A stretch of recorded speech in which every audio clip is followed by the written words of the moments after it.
Can atheists believe in ghosts? I hate to say it, but the answer is yes. And the reason is, as an atheist, by definition, atheists don't believe in God.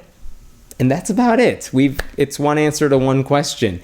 And that leaves the door open for atheists to believe in a lot of other superstitious nonsense. So there are atheists who believe in ghosts, and atheists who take tarot card reading seriously and read their horoscope on a daily basis.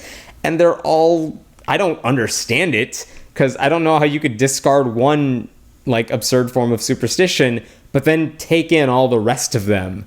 But there are atheists who are bad skeptics in that sense. And this is a constant sort of a discussion, an argument that takes place, all the time, which is, are you a good atheist if you believe in that sort of stuff?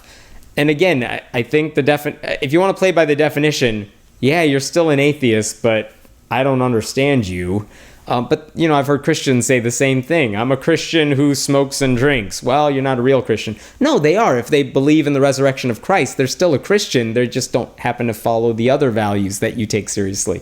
So, we always make fun of all these different denominations of Christianity, all of whom believe in Christ and the resurrection, but who have very different beliefs about everything else, and how they all call each other not true Christians.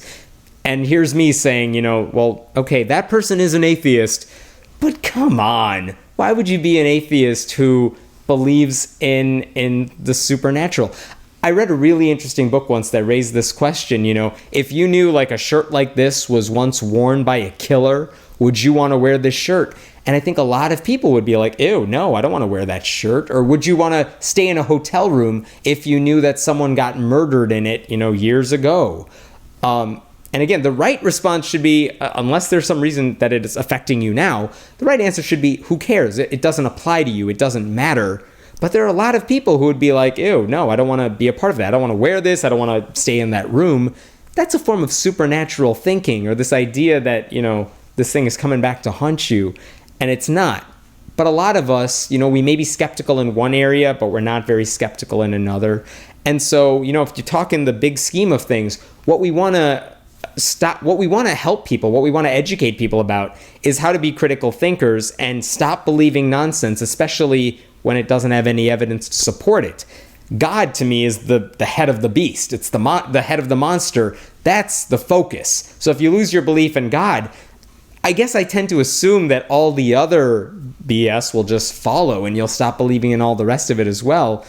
Unfortunately, it doesn't always play out like that. So you get atheists who believe in this idea of a soul, and atheists who believe in ghosts, and atheists who believe that, in karma or chi or feng shui or all that other stuff Penn and Teller covered in their show.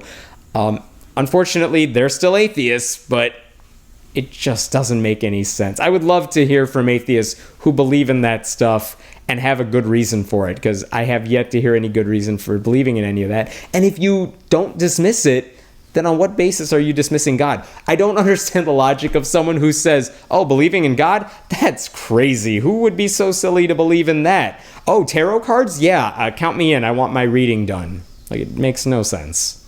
My name is Hemant Mehta. I write at friendlyatheist.com. Please leave your messages and questions below in the comments.